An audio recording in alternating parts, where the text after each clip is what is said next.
Saudara Presiden Prabowo Subianto berencana mengevakuasi 1.000 warga Gaza ke Indonesia. Misi ini pun menuai berbagai respon. Pasalnya, siapkah pemerintah Indonesia menampung warga Gaza yang terluka? Apa saja yang harus diperhatikan? Kita akan bahas bersama dengan sejumlah narasumber yang sudah hadir ke studio. Sudah ada praktisi dan juga pengajar hubungan internasional, sekaligus pendiri Lembaga Penelitian dan Pelatihan Independen Sembarji Polisis. Sudah ada Mbak Dina Prapto Raharja. Selamat pagi, Mbak Dina. Selamat pagi. Ya, kemudian juga melalui sambungan daring sudah ada anggota Komisi 1 DPR RI dari fraksi PKS, sudah ada Pak Sukamta. Selamat pagi, Assalamualaikum Pak Sukamta. Selamat pagi, Waalaikumsalam warahmatullahi wabarakatuh. Iya, kami sebenarnya sudah berusaha sedari malam hingga pagi hari ini untuk menghubungi pihak dari pemerintah. Dalam hal ini adalah Kementerian Luar Negeri melalui juga juru bicaranya, termasuk juga juru bicara kepresidenan, tapi kemudian belum mendapatkan respon ataupun tanggapan. Tapi tidak apa, kita dialog dulu di pagi hari ini bersama dengan Mbak Dina dan juga Pak Sukamta. Ini saya ke Mbak Dina dulu. Mbak Dina, ini kan pernyataan yang ya kita lihat Pak Prabowo mengedepankan mungkin karena kemanusiaan. Tapi kemudian yang jadi pertanyaan, apakah mungkin ini terrealisasi? Oke, dimensi kemanusiaan memang satu faktor yang penting untuk jadi perhatian, bukan hanya Indonesia tapi dunia. Karena itu yang memang missing ya dalam perhatian dunia saat ini. Tapi kita perlu lihat bahwa di Timur Tengah sendiri proses negosiasi itu benar-benar belum menuju konvergensi, belum mengerucut ke satu hal yang akhirnya bisa ada titik temu. Masih deadlock? Masih deadlock. Jadi negara-negara yang dikunjungi oleh Presiden Prabowo kali ini ke Timur Tengah itu sebenarnya negara-negara yang posisinya bukan di satu meja ya dalam soal penyelesaian masalah Israel-Palestina ini. Jadi justru kita harus paham bahwa dengan membawa gitu ya, membawa orang-orang Palestina keluar dari Palestina, itu kita bisa mendukung satu pihak dan membuat situasi semakin rumit, bukannya menuju ke satu titik penyelesaian. Mendukung satu pihak ini dalam hal ini adalah mendukung Israel dan Amerika Serikat yang kemudian kita tahu Israel dan Amerika Serikat yang karena kita sedari awal memang menginginkan rencana ini. Yang menginginkan untuk displacing people kan, untuk mengeluarkan orang-orang dari Gaza. Jadi saat ini dari pihak Amerika Serikat beserta para sekutunya seperti Uni Emirat Arab, kemudian Qatar, mereka Saudi Arabia, mereka juga inginnya yang penting segera ada rekonstruksi di Gaza dan mereka akan terlibat, sudah lengkap dengan rencananya dan segala macam untuk rekonstruksi dan proyek-proyek apa saja yang harus mereka jalankan. Di pihak yang lain ada Turki misalnya, Turki juga ingin terlibat, tapi mereka tidak satu pandangan tentang caranya karena Turki juga punya proyek sendiri nih untuk bukan hanya Suriah tapi juga berhadapan dengan Israel yang merupakan musuh juga di kawasan tersebut. Kemudian Israel masih melihat dua pihak nih, ada Iran yang saat ini mendanai Hamas kan, tapi jangan lupa Qatar juga mendanai Hamas dan Qatar itu kaki tangannya Amerika Serikat juga. Jadi kalau dilihat dari situasinya, Israel ini kan kuncinya satu, dia nggak mau mengakui Palestina, hanya ada satu negara saja. Sementara di sisi yang lain, kita lihat Palestina juga inginnya tidak ada Israel. Jadi dengan kita secara nggak langsung, kita bawa aja deh orang-orang ini ke Indonesia, kita berada di posisi kita mau buat satu negara itu diberesin aja deh dulu. Padahal Gaza itu kalau kita lihat secara fisik ya, kenapa dia jadi satu perhatian dunia? Karena Gaza itu tempat yang full diisi oleh orang-orang Palestina, berbeda dengan tepi barat. Oke. Lalu saat ini kalau kita berpikir mau buat two-state solution, harusnya kan yang kita pikirkan adalah posisi negara-negara yang pro untuk two-state solution, bukan yang satu solution. Dan posisi negara-negara itu sekarang sedang dilemahkan juga oleh Amerika Serikat. Gitu. Jadi kalau kita masuk di momen seperti ini hanya berpikirnya soal kemanusiaan, itu kita miss di gambar besarnya. Belum lagi kalau kita bicara soal teknisnya ya, teknis untuk membawa orang dari Palestina sampai ke sini itu ya. Oke, kalau sebelum kita membahas teknis, itu artinya ya kita apresiasi juga apa yang dilakukan atau diungkapkan oleh Pak Prabowo demi kemanusiaan. Kemudian warga Gaza yang terluka, begitu ya. Dan juga tadi saya sempat mendengar juga syaratnya harus disetujui oleh semua pihak. Kita tahu Indonesia ini berada dalam ini kemerdekaan Palestina. Kita sangat mengakui kemerdekaan Palestina. Ketika nanti ini benar-benar direalisasikan, justru malah kontradiktif atau bagaimana? Karena Palestina sendiri kan sebenarnya punya otoritas Palestina. Yang ternyata dari waktu ke waktu selama bertahun-tahun belakangan ini justru dilihat semakin melemah dan terlalu bergantung sama Amerika Serikat. Hamas makanya muncul kemudian menguat sebagai satu kekuatan dan akhirnya melakukan resistensi macam-macam. Karena mereka berpikir harusnya arah kita adalah terpisah dari Amerika Serikat. Istilahnya decoupling gitu kalau istilah international relations-nya. Kita berpisah dari Amerika Serikat lah kalau memang betul-betul mau independen. Nah, Palestinian Authority ini baru saja mengikuti kemauan Amerika Serikat dengan menunjuk Perdana Menteri baru. Namanya Mustafa. Dan Pak Mustafa ini adalah orang yang sudah lama dibesarkan di Amerika Serikat. Dia lulusan George Washington University. Dia juga orang lama di World Bank yang dianggap bisa menyenangkan Amerika Serikat. Tapi inilah yang kemudian dilihat oleh pihak Palestina sendiri, internal di dalam itu kan makin terpecah. Mereka lihatnya, loh kok malah nggak ada proses demokratis untuk memilih orang ini, kok tahu-tahu malah pro ke Amerika. Jadi kita malah melihat solusi itu memang kompleks, dan dengan mata kita yang tidak rutin berada di Timur Tengah, apalagi Kementerian Luar Negeri tidak hadir di sini untuk bicara, dan ternyata memang di dalam Kementerian Luar Negeri kan nggak ada divisi khusus yang benar-benar diperkuat ya. Kalau kita konsisten mau melihat isu Israel Palestina kan harusnya ada Direktorat Timur Tengah yang sangat kuat, yang betul-betul didukung oleh Kementerian Luar Negeri. Itu nggak ada sampai sekarang. Jadi kalau kita bicara soal holistik ya, saya pertanyakan soal pendekatan kita yang holistik di Timur Tengah. Karena ini bukan masalah sehari, 2 hari, atau setahun, 2 tahun ini. Kalau kita terlibat masuk, mau nggak mau isu ini akan bertahan selama puluhan tahun. Oke, jadi benar-benar harus difikirkan dulu sebelum ini bisa terrealisasi. Termasuk juga dampaknya juga yang nantinya akan terjadi di Indonesia. Ya, ketika tidak bisa sekedar membuat telinga orang Indonesia happy aja ya. Oke, jadi Anda ini pernyataan populis? Pernyataan yang sangat populis. Oke, saya ke Pak Sukamta. Pak Sukamta, dari Komisi 1 DPR sendiri, Anda sebagai dan teman-teman sebagai mitra dari Kementerian Luar Negeri dan sudah mendengar bagaimana pernyataan dari Pak Prabowo, respon DPR sendiri bagaimana? Apakah mendukung atau justru kemudian nanti dulu, kita kaji dulu seperti apa nanti ke depannya, bagaimana mekanismenya dan nanti dampaknya seperti apa untuk Indonesia, Pak Sukamta? Baik, terima kasih. Bukan hanya konflik ini, proses genosida yang terjadi di Gaza oleh Israel ini sudah berjalan 1,5 tahun lebih ya. Dan ketika ada gencatan senjata disepakati, Israel kemudian menyalahi gencatan senjata dan mulai ngebom lagi. Nah, kita tidak ingin pembunuhan dan genosida ini berlangsung terus-menerus ya. Nah, ini perlu terobosan dan banyak negara yang selama ini negara-negara ini bersikap diam, idle. Nah, perlu ada satu pihak yang memang membuat terobosan, membuat langkah-langkah yang harapannya langkah-langkah ini kemudian mendapat perhatian dan makin signifikan. Itu satu poin. Nah, yang kedua adalah penduduk Gaza yang sekarang ini mulai dibom kembali, ini penduduk yang kembali dari tempat-tempat pengungsian ke rumah-rumahnya, ke wilayah-wilayahnya. Dan kita tahu rumah-rumahnya sudah rata dengan tanah. Nah, sementara infrastruktur semuanya dihancurkan oleh Israel, termasuk infrastruktur kesehatan, fasilitas sosial, sekolah, dan seterusnya. Nah, ini satu sisi yang lain. Saya bisa membayangkan ketika mereka kehidupannya terancam karena bom terus dijatuhkan tiap hari, sementara mereka berada di rumahnya yang sudah hancur, tidak lagi berbentuk rumah, tidak lagi di pengungsian.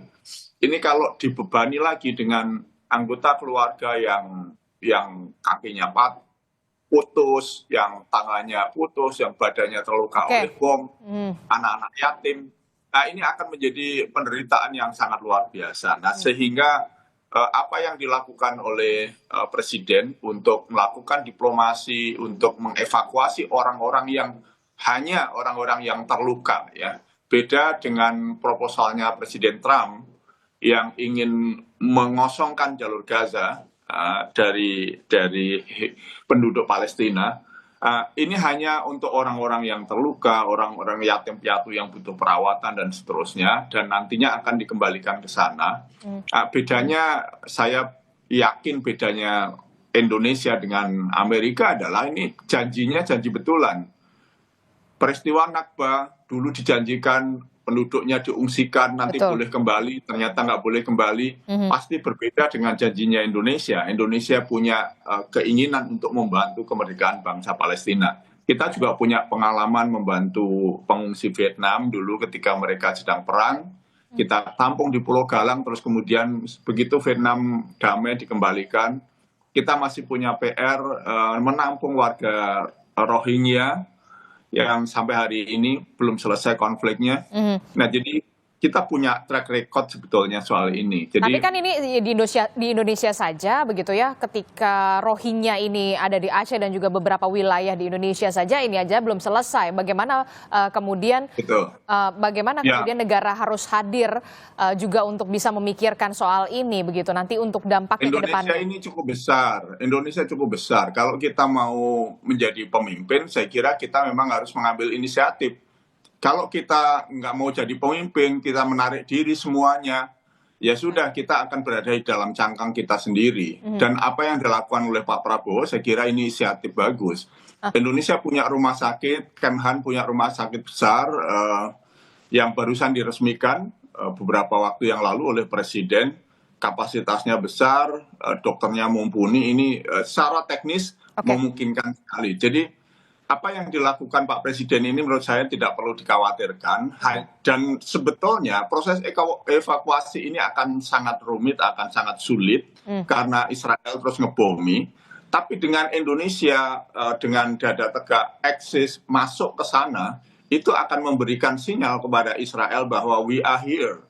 Kami ada di sini loh. Kalian jangan nekat ngebom terus gitu. Jadi ini juga satu kode yang diberikan oleh pemerintah Indonesia yang dipimpin Pak Presiden Prabowo ini untuk kepada Israel, jangan mau semena-mena terus gitu. Saya kira ini seperti yang dilakukan oleh Pak Presiden Soeharto dulu waktu Serbia membantai warga Bosnia dengan membangun masjid di Bosnia, ingin mengatakan Indonesia hadir di sini gitu. Tapi begini Pak, Pak Sukamta, kalau kemudian harus ada negara yang punya terobosan begitu ya. Oke, katakanlah Indonesia berupaya untuk melakukan terobosan ini, salah satunya adalah dengan mengevakuasi, lagi saya underline, warga yang terluka. Jadi tidak perlu dikhawatirkan begitu kalau menurut Anda dan juga teman-teman dari Komisi 1 DPR RI. Tapi kemudian ya, apakah memungkinkan justru warga yang terluka? Tidak boleh warga yang masih kuat, yang ini mereka warga yang masih kuat biarkan berjuang mempertahankan tanah airnya di sana. Tapi apakah kemudian tidak ada kemudian pemikiran terobosan, kenapa tidak Israelnya saja yang kemudian harus dibenahi dalam tanda kutip, dibawa ke peradilan internasional dan segala macamnya, karena memang sudah banyak kita lihat bukti bahwa banyak sekali genosida, pembantaian di sana di tanah Gaza begitu. Kenapa kemudian harus warga Palestina yang terpaksa diungsikan demi kemanusiaan, luka-luka begitu? Sebenarnya kita tahu mereka harus terusir juga dari tanah mereka sendiri begitu. ICJ sudah membuat fatwa dan negara-negara yang dikoordinasi oleh Afrika Selatan dan beberapa negara yang lain, Indonesia turut serta di situ, mendorong supaya ada penangkapan Perdana Menteri Israel Netanyahu, dan itu upaya yang terus dilakukan. Tapi siapa yang bisa memaksa? Karena dia di-backing oleh Amerika. Jadi boleh dikatakan pembantaian ini kan dilakukan oleh Israel atas restu dan dukungan dorongan negara besar satu ini. Nah, jadi upaya ini masih jalan terus dilakukan. Nah, kita buat terobosan baru. Saya kira dengan skala masalah seperti ini harus ada terobosan tidak tunggal. Terobosannya harus multi road, ya, banyak jalan yang harus kita tempuh supaya akhirnya endingnya Israel mau menghentikan apa yang dilakukan sekarang ini, gencatan senjata dilakukan dan kemudian perdamaian dilakukan terjadi. Jadi Saya kira ini langkah kreatif yang harus kita kasih ruang, walaupun memang benar kita harus betul-betul memelototi supaya nanti tidak merembet kepada situasi yang lebih buruk bagi eksistensi Palestina itu sendiri. Oke, bagaimana respon Anda, Mbak Dina? Saya mau menyoroti poin tentang pentingnya Indonesia menjadi pemimpin dan memberi terobosan. Pak Sukamta, kalau kita bicara soal kepemimpinan dalam politik luar negeri, pertama-tama itu tentu resources-nya, baik itu orang, lembaga, badannya di dalam Kementerian Luar Negeri, kemudian mengikuti dinamikanya itu betul-betul harus lengkap, Pak. Karena kalau cuma separuh-separuh, itu artinya orang juga bisa membaca, Pak. Kita ini justru saya kadang-kadang berpikir, ini apa sedang cari muka sama Amerika Serikat karena urusan tarif itu. Kita terpikir mau lebih helpful gitu ya kepada pihak Amerika Serikat. Ini mau dijadikan satu bargaining chips dan saya pikir itu bargaining chips yang salah ya. Poin untuk negosiasi yang keliru dengan Amerika Serikat itu nggak direken, nggak akan dihitung oleh Amerika Serikat. Karena Amerika Serikat posisinya sekarang matanya itu adalah Israel sebagai sekutunya harus dibenahi pola pikirnya. Pola pikirnya Amerika Serikat saat ini Donald Trump juga sudah mulai menjaga jarak dengan Netanyahu. Kemarin baru saja malam itu Netanyahu kan diterima di White House dan nggak dapat apapun dari Donald Trump. Tarif juga nggak ditarik, walaupun sudah dibilang ini sekutunya Amerika Serikat, tapi dia tetap nggak menarik. Lalu dia mau berhadapan langsung dengan Iran yang merupakan musuhnya si Israel sendiri tanpa mengajak Israel. Nah, jadi kalau kita bicara soal strategi, Pak, pemimpin itu pasti punya strategi. Strateginya itu harus luwes. Kalau terlalu kelihatan telanjang, kita membantu saja, niatnya kita membantu, ya kalah kita dengan pemain-pemain Timur Tengah yang jelas cara bermainnya itu jauh lebih sophisticated. Mereka itu saling mengunci, Pak. Jadi tadi nggak bisa dibandingkan dengan Vietnam, Pak. Karena kalau kasus Vietnam, kita itu tetangga. Jadi justru menurut saya yang harus dikembangkan itu adalah Sebentar Pak Sukamta. yang harus kita kembangkan itu adalah pendekatan kita yang lebih baik ke Mesir misalnya, kemudian ke negara-negara tetangga seperti Yordania. Bagaimana caranya rumah sakit Indonesia misalnya bisa ada di sana, dokter Indonesia beroperasi di sana untuk membantu yang sakit di sana. Jadi kalau memang niatnya membantu dari segi kemanusiaan saja, nggak perlu dibawa jauh ke Indonesia. Karena kalau dibawa jauh ke Indonesia, statusnya berubah menjadi displacement. Dan itu jelas masuk agendanya ke Amerika Serikat. Walaupun kita bilang apapun, Pak, ini masalah persepsi politik. Dan persepsi politiknya bukan milik orang Indonesia lagi, ini sudah milik orang Timur Tengah kalau dalam isu ini. Jadi sungguh-sungguh kita harus sensitif, Pak, dari isu politik ini. Nggak bisa kita anggap sepele, yang penting niat kita baik. Itu bukan seperti itu caranya kita bertindak di Timur Tengah. Oke, jadi seharusnya seperti apa yang harus dilakukan oleh pemerintah Indonesia ketika memang punya niat baik, ketika memang warga-warga yang terluka ini... Boleh saya nerangkan sebentar? Oke, silahkan Pak Sukamta. Iya, pertama soal struktur di Kemlu. Yang kita tahu di Kemlu itu sekarang ada Wamenlu yang khusus mengurusi soal Palestina. Oke. Ada presiden menunjuk wakil Menlu dan wakil Menlu itu pasti punya organisasi di bawahnya yang sudah berjalan. Tugasnya khusus untuk memperkuat dorongan melalui diplomasi maupun jalur yang lain untuk mendorong kemerdekaan Palestina. Jadi itu satu gesture yang sangat bagus dari presiden dan saya kira itu asumsi saja, juga Pak. bukan hanya gesture tapi juga ada perubahan struktural di Kemlu. Itu yang perlu saya kira Mbak Dina mestinya sudah paham itu. Sangat paham, Yang kedua, ini juga bukan bargaining chip soal tarif. Saya kira terlalu naif lah kalau Palestina jadikan bargaining chip soal tarif. Tarif ada jalannya sendiri dan senang saya kalau Netanyahu keluar tangan kosong dari Washington. Mudah-mudahan Netanyahu segera terguling dan diadili di pengadilan internasional. Nah, soal bagaimana kita berperan, saya kira kita perlu memberi waktu. Indonesia sudah membangun rumah sakit di sana dan dihancurkan oleh Israel. Presiden waktu jadi Kemhan itu mengirim satu tim kesehatan yang sampai hari ini masih bertahan di sana.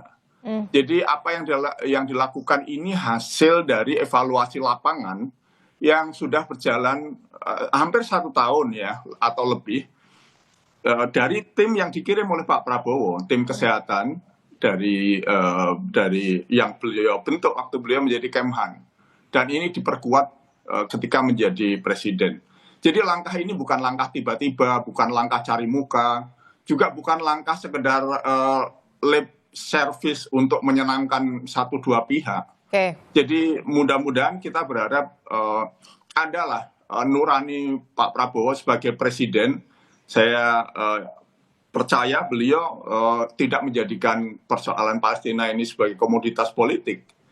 Jadi beliau pengen menyelesaikan. Kalau kita mendengar paparan beliau, omongan beliau soal Palestina, beliau betul-betul punya keberpihakan soal ini. Bahwa ada juga kekhawatiran, itu sangat dipahami. Makanya mari kita kritisi bareng-bareng. Kalau Vietnam tadi hanya analogi saya bahwa Indonesia punya pengalaman menampung pengungsi, tidak urusan politiknya. Nah, kita menangani pengungsi Palestina yang sakit, kita punya kesiapan secara teknis. Nanti kita dorong lagi untuk kembali ke negaranya, mestinya begitu.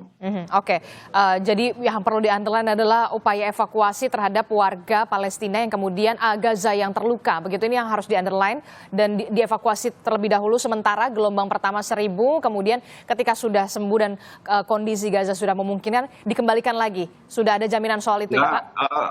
Indonesia tidak punya luxury untuk bermewah-mewah membuat anggaran yang besar, ya. Oleh karena itu, kalau langkah ini diambil, itu berarti memang langkah yang serius dan emergensi sifatnya. Lalu bagaimana, apakah ini bisa benar-benar terrealisasi, termasuk juga bagaimana dampak ke depannya bagi Indonesia? Tapi jangan dijawab dulu Mbak Dina, tetaplah bersama kami di Sapa Indonesia Pagi, kami akan segera kembali. Terkait dengan konflik yang terjadi di Gaza antara Palestina dan juga Israel, sebelumnya kita tahu Presiden Prabowo Subianto merespon bahwa memang ada upaya untuk melakukan evakuasi terhadap warga di Gaza yang terluka untuk dievakuasi ke Indonesia. Sementara di gelombang pertama akan ada 1.000 warga Gaza yang terluka yang nantinya akan dievakuasi sementara. Bagaimana kemudian dampaknya terhadap Indonesia dan seperti apa, apakah ini bisa terrealisasi? Kita masih membahasnya dengan Mbak Dina, kemudian juga dari DPR juga ada Pak Sukamta.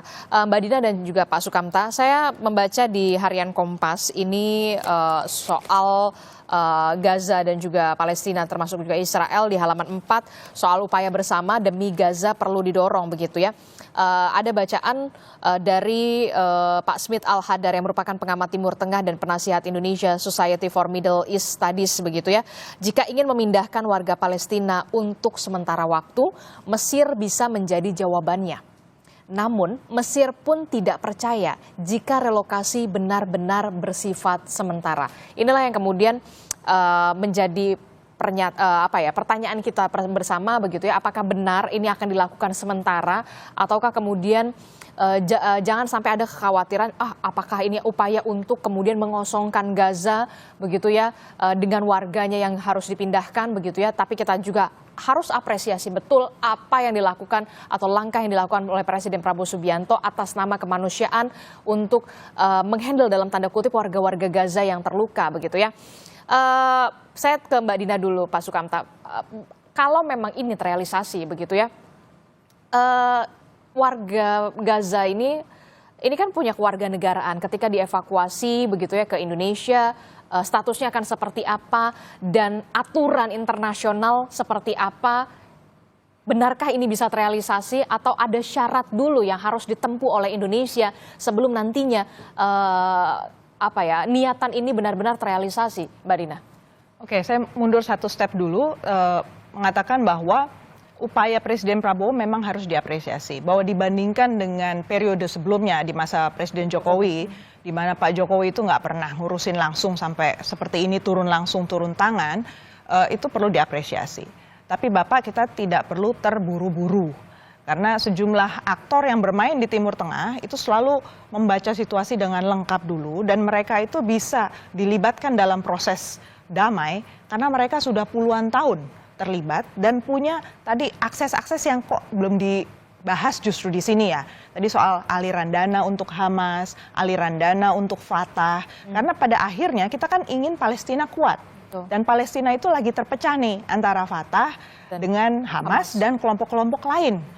Jadi bukankah sangat baik karena kita sudah sangat dekat dengan Palestina dibandingkan kita dengan Israel, itu dulu yang kita rapikan, kita bereskan, karena Palestina lagi rentan ini. Berhadapan dengan pressure dari Amerika Serikat yang sudah mencabut UNRWA, sudah mencabut kantor di New York untuk Palestinian Authority, udah bikin segala macam hal, bikin dia bingung lah si Palestinian Authority.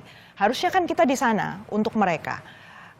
Dan kalau soal teknisnya, memang kalau kita bawa orang keluar dari negaranya, itu statusnya udah displacement ya, udah melepaskan dia dari tempat di mana harusnya dia berada.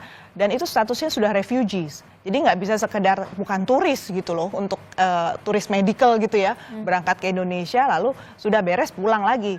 Nggak seperti itu statusnya. Karena ini orang-orang yang dipersekusi di negaranya, bahkan tidak punya housing, tidak punya rumah, tidak punya pendidikan, tidak punya pekerjaan di daerahnya masing-masing. Jadi konsultasinya pertama-tama tentu harus dengan UNHCR ya. UNHCR, Lembaga untuk Penanganan Pengungsi. Dan untuk menetapkan seseorang itu statusnya pengungsi, itu harus ada proses seleksi juga oleh si UNHCR itu.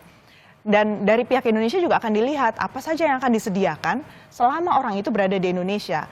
Kita tidak bisa membayangkan yang di bawah hanya yang sakit. Karena kalau yang sakit itu udah sangat parah gitu ya, pasti keluarganya ada yang ikut dong. Siapa yang mau bertanggung jawab nanti pada saat perawatan, pengobatan. Lalu orang-orang itu akan ditaruh di mana? Dan kalau dilihat dari ketentuan PBB, satu-satunya treaty yang mengatur soal refugee, perjanjian internasional mengatur refugee itu 1951 plus protokol 1967. Dan di situ jelaskan hak apa saja yang harus diberikan oleh negara yang menampung si refugee, sesementara apapun itu harus disediakan. Mulai dari rumah, makan, pekerjaan, pendidikan, dokumen untuk mereka travel, dan mereka harus travel bebas di dalam negara tersebut. Harus dijamin haknya untuk travel di situ, termasuk hak agama, hak sosial, pelayanan sosial. Jadi dia nggak bisa diperlakukan hanya sebagai orang sakit, hanya di rumah sakit lalu dipulangkan. Itu harus kita antisipasi kan, hal seperti itu. Makanya kita harus komunikasi betul dengan pihak UNHCR, plus juga harus memikirkan antisipasinya. Begitu kita masuk ke sistem seperti itu, ada presiden seperti itu, dan kita apalagi ternyata kalau UNHCR bilang, oh ini harus masuk ke konvensi 1951 nih, berarti menandatangani. Berarti Indonesia sampai sekarang tidak kita masuk nggak dalam ratifikasi. Jadi kita nggak punya tanggung jawab. Yang penting kalau ada orang datang kemari sebagai pengungsi, kita tidak melempar mereka kembali karena status mereka persekusi kan, dipersekusi. Jadi nggak boleh di refoulement namanya, dikembalikan kembali. Nah, kalau kita udah nerima 1951 kita ratifikasi, artinya segala pengungsi dari segala dunia kita nggak boleh diskriminasi kan? nggak boleh milih-milih. Nggak boleh pilih-pilih. Oh yang ini jangan deh, yang ini Ya yang kita boleh. cuma mau Palestina aja nih kasusnya, itu kasus khusus ya nggak bisa. Jadi implikasinya sekali lagi itu tentu harus dihitung ya. Dan kalau kita mau menjadi leader di bidang kemanusiaan, saya setuju. Tinggal jabarkan juga nih, konsekuensi ini sudah dihitung, sudah dilihat. Di Kementerian Luar Negeri itu secara struktural belum ada Pak, itu asumsi saja bahwa Wakil Menteri Luar Negeri itu langsung terhubung dengan direktorat. Bisa dicek ya, sudah belasan tahun kita mendampingi dan berusaha memperkuat Kementerian Luar Negeri ya. Jadi belum ada itu keterhubungan itu. Dan kalau dilihat Direktorat Timur Tengah di Kementerian Luar Negeri, fungsinya itu lebih membantu memperkuat hubungan bilateral. Jadi belum ada yang memegang khusus kasus Israel-Palestina ini untuk penanganan misalnya kemanusiaan. Belum Konflik ada. Gaza dan Palestina. Atau konflik Gaza-Palestina belum ada. Jadi kadang-kadang saya diperbantukan mereka membahas soal isu itu. Tapi tidak ada deployment orang yang memang ahli di bidang itu, kemudian berkumpul di situ secara rutin mengikuti isu itu dan membangun kekuatan Indonesia di situ sampai punya strategi. Sekali lagi, kita perlu strategi kalau di Timur Tengah. Betul-betul harus kuat karena kita berhadapan dengan major powers dan negara-negara yang memang relasi kawasannya itu kompleks betul. Oke, kalau dari aturan-aturannya internasional tadi sudah dijabarkan oleh Mbak Dina, menurut Anda Pak Sukamta, sanggupkah kemudian Indonesia sudah melihat aturan-aturan internasional, apalagi kita tidak termasuk ke dalam perjanjian itu Ratifikasi tadi, ratifikasi 1951 itu tadi, Pak Sukamta? Ya, oke. Indonesia ini punya pengalaman cukup panjang soal pengungsi Palestina, bukan hanya pengungsi. Indonesia juga begitu konflik meletus, Pak Prabowo itu sejak jadi Menhan kemarin itu mengundang beberapa pemuda Palestina diberi ruang, berikan beasiswa untuk studi di Kemhan, di Universitas Pertahanan di Unhan. Dan itu jumlahnya cukup signifikan. Sampai hari ini masih pada belajar dengan janji nanti setelah selesai mereka kuliah, mereka kembali ke Gaza membangun negaranya. Jadi ini bukan pengalaman yang pertama sebetulnya Indonesia menampung warga-warga Palestina sesuai dengan situasi kondisinya. Kebetulan saja ini sekarang yang diprioritaskan adalah orang yang sakit. Kemarin yang ditampung itu para pemuda yang disekolahkan di sini. Mereka juga bebas kemana-mana, tidak mendapatkan belenggu di sini. Jadi walaupun tidak ratifikasi, tetapi tetap saja itu bisa dilakukan. Jadi saya percaya sebetulnya langkah-langkah kita itu langkah-langkah yang sudah diperhitungkan dan sangat memungkinkan itu secara teknis dilakukan. Bahwa kita harus dorong terus supaya Kemlu ada perubahan infrastrukturnya, suprastrukturnya, bahwa pemerintah perlu lebih hati-hati jangan masuk ke dalam jebakan Israel dan Amerika. Itu iya, tapi beri juga kesempatan mereka untuk mengambil langkah-langkah dan saya yakin diplomasi presiden ke beberapa negara, ke Mesir, ke Turki, ke UAE, mungkin juga ke Qatar, ini bagian dari menyiapkan jalur-jalur diplomasi dengan model minilateral seperti ini. Apa yang atau negara yang dituju oleh Pak Presiden ini negara yang betul-betul sebetulnya sangat terkait dengan Israel Palestina ini keempat negara ini. Kan Presiden juga tidak mengunjungi negara-negara besar yang lain yang lebih secara geografis maupun ukuran itu lebih dekat dengan Palestina. Ini karena empat negara ini merupakan pemain-pemain yang secara langsung atau tidak langsung ikut terlibat dan menentukan di dalam perjalanan konflik ini. Jadi perjalanan langkah-langkah Pak Presiden ini langkah-langkah yang kalkulatif sebetulnya. Nah, kita memang bersama-sama kita perlu mencermati, tapi terobosan-terobosan baru memang harus dilakukan. Kalau tidak, ini nanti stalemate, semua situasinya status quo, seperti membiarkan Israel ngebom terus. Mau dibom terus sampai penduduknya habis, tidak boleh tidak ada langkah-langkah penghentian. Karena Israel tidak mendengarkan siapapun. Mereka tujuannya memang membunuh, tujuannya menghabiskan warga di Palestina, di Gaza. Nah, langkah-langkah ini mudah-mudahan menjadi satu langkah kecil untuk diikuti dengan langkah-langkah besar yang lain. Termasuk pembenahan struktural di Kemlu yang terkait, itu mudah-mudahan segera diikuti. Supaya peran Indonesia yang memang sudah proaktif sejak kita merdeka, kita ada konferensi Asia Afrika, gerakan non-blok, ini bagian dari politik luar negeri kita bebas aktif dan secara historis memang Indonesia itu berada di garis depan, lebih depan bahkan dari negara-negara Arab. Itu sejak dulu memang demikian. Dan posisi kita jelas begitu ya, mengakui kemerdekaan Palestina. Kita memang perlu ada reserve, ada kekhawatiran, tapi kita juga beri ruang lah kepada pemerintah untuk mengambil langkah-langkah itu. Mbak Dina, ide relokasi ataupun kemudian evakuasi kalau menurut Anda bukan satu-satunya solusi. Lalu apa yang kemudian bisa menurut pandangan Anda bisa ditawarkan begitu ya ketika Pak Presiden Prabowo Subianto ini kita tahu lagi berkunjung nih ke 5 negara di Timur Tengah.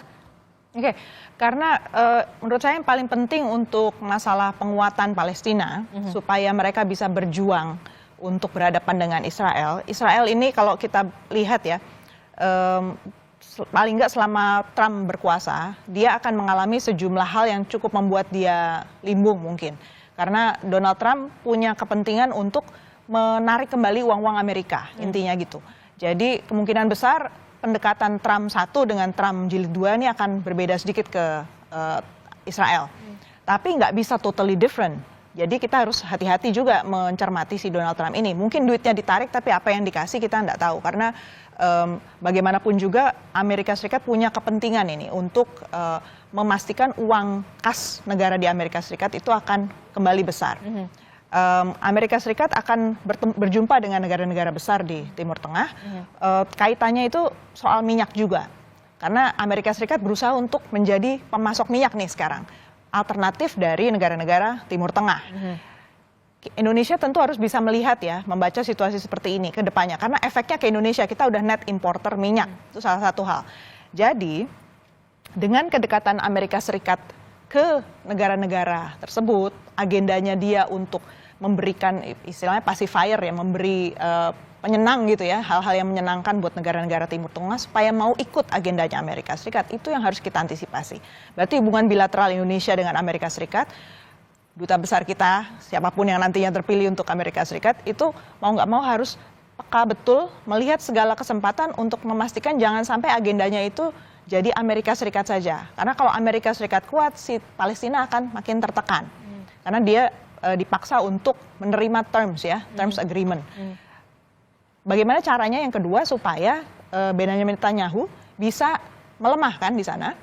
Pertanyaannya gimana juga caranya mempersatukan antara Fatah dengan Hamas. Nah, di sini pemain-pemain lokal seperti Mesir dan Lebanon, kemudian juga Yordania, itu penting kemudian kita engage.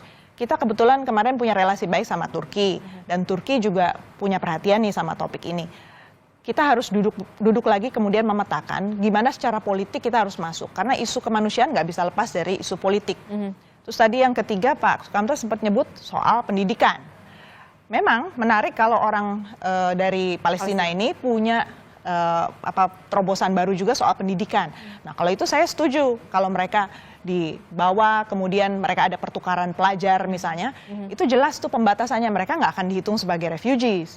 Tetapi memang kita membantu mereka secara edukasi, itu lain ceritanya. Dan pertanyaannya tinggal gimana caranya kita engage mereka selama mereka di sini supaya mereka juga bisa melihat nih reformasi yang diinginkan untuk Palestinian Authority itu cara-caranya seperti apa saja, baik militer maupun untuk masyarakat sipil. Jadi soft power lah Pak, kalau menurut saya yang perlu kita perkuat ke depannya, karena dan itu butuh waktu juga dari pihak Indonesia supaya orang kredibel, ngelihatnya kita tuh kredibel, bukan sekedar sesaat, bukan untuk etalase politik, tetapi memang betul-betul Indonesia invest betul untuk mengubah situasi di Timur Tengah. Oke, ketika ini memang benar terrealisasi dengan tadi Pak Sukamta sudah mengatakan sudah diperhitungkan ketika memang Pak Prabowo sudah menyatakan soal akan mengevakuasi warga Gaza, sudah diperhitungkan semuanya. Anggaplah ini sudah nanti akan terrealisasi. Apa dampaknya untuk Indonesia dan juga warga di sini? Saat pengetatan anggaran seperti sekarang di Indonesia, kita sedang efisiensi anggaran, tentu harus diantisipasi bahwa anggaran pemerintah akan ada juga yang beralih ke sana. Itu satu. Kemudian yang kedua, tadi kaitannya dengan relasi kita dengan Amerika Serikat. Itu kaitannya nanti dengan apalagi yang akan diminta Amerika Serikat. Saya kok masih merasa bahwa Amerika Serikat itu bukan jenis pihak, apalagi Donald Trump gitu ya, yang mudah diberi gula-gula kemudian sudah happy gitu. Kasih permen satu. Dia dikasih permen satu malah mintanya mungkin pabrik permennya gitu kan. Jadi itu yang harus kita hati-hati karena Indonesia sudah kelihatan sangat lunak sekarang terhadap Amerika Serikat. Kita bisa ditekan untuk lebih lagi membeli produk-produk Amerika Serikat yang sebenarnya Indonesia nggak butuhkan. Jadi implikasinya bisa ke arah ekonomi. Oke, terakhir Pak Sukamta, apa yang ingin Anda sampaikan soal konflik Gaza dan juga Palestina, antara Israel dan juga Palestina ini? Indonesia mengambil sikap untuk mengambil inisiatif untuk mengevakuasi warga Gaza, sekali lagi saya katakan yang terluka ya untuk dievakuasi ke Indonesia. Ya, PR Palestina untuk menuju merdeka itu sangat banyak sekali. Seperti halnya PR Indonesia waktu mau merdeka tahun 45. Persatuan di dalam negeri itu PR besar. Saya kira Indonesia juga bisa berperan. Tadi Mbak Dina sudah menyampaikan. Kemudian persoalan-persoalan yang lain sudah di depan mata. Nah, mudah-mudahan kita berharap langkah-langkah kemanusiaan ini itu bukan satu-satunya langkah dan bukan langkah yang pertama dan terakhir.